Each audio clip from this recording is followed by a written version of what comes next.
تو خیر یہ سارا سامان لے کر ہم کہاں جا رہے تھے یہ تو آپ کو ویلاگ دیکھ کر ہی پتہ لگ جائے گا۔ تو ہوا کچھ یوں کہ آج میں نے دکان سے جلدی چھٹی لے کر سیدھا آ گیا مدینہ سویٹ میں۔ یہاں سے کچھ سویٹ اور کبین اٹھا کر سیدھا نکل پڑا گھر کی طرف۔ پھر یہ سارا سامان بھی میرے ساتھ تھا تو میں اس پتلی گلی سے سیدھا آ کر یہ سارا سامان گھر پر رکھتا ہوں اور سیدھا آ جاتا ہوں مسجد میں اور نماز پڑھ لیتا ہوں عصر کا، اور پھر وہاں سے سیدھا گھر آ کے تھوڑی سی تلاوت کر لیتا ہوں، اور اس کے بعد افطاری کا ٹائم پورا ہو جاتا ہے تو میں دعا کر لیتا ہوں، اور اس کے بعد اذان شروع ہو جاتے تو پھر میں روزہ کھول لیتا ہوں،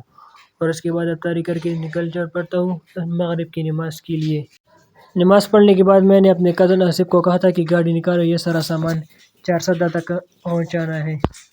تو پھر گاڑی نکال اس میں سارا سامان رکھ کے یہ سارے لوگ بیٹھ گئے اور وہاں سے تھوڑی دیر میں نکل پڑتے 4 کی طرف۔ اور جیسے ہی ہم بازار پہنچے تو ہمیں پتہ چلتا ہے کہ گاڑی میں سی این جی کم ہے، تو پھر یہاں پر 1000 کی سی این جی ڈالتے ہیں اور پھر وہاں سے سیدھے واپس گاڑی میں بیٹھ جاتے ہیں اور وہاں سے نکل پڑتے ہیں 4 کی طرف۔ پھر تھوڑی سی سفر کر کے 4 آ جاتا ہے اور وہاں سے ہم سیدھا جاتے ہیں ملتان روڈ میں مڈ ٹاؤن کیفے کی طرف۔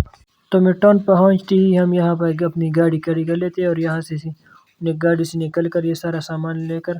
اندر چلے جاتے ہیں سب لوگ، اور اندر آتے ہی ہم دیکھتے کہ ہمارا بھائی تو یہاں پر کچن پہ کام کر دیتا، پھر چھوٹے بھائی کو لے کر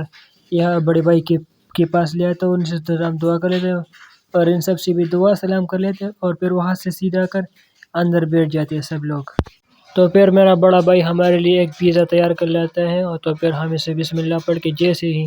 میں اسے کھانے لگا تو اس کا ذائقہ تو بڑا ہی لاجواب تھا، اور پیزے کے ساتھ ہمارے یہ آلو چپس بھی تھے اور ساتھ میں یہ بڑا کولڈ ڈرنک بھی تھا، تو میں اسے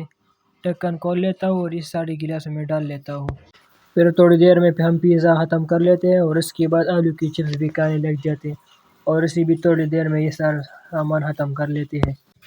پیزا اور آلو چپس کھانے کے بعد ہم اپنے بڑے بھائی سے سلام کر لیتے ہیں اور پھر وہاں سے سیدھے آ کر گاڑی میں بیٹھ جاتے ہیں، لیکن ہمارے اس طرف سے ڈرائیور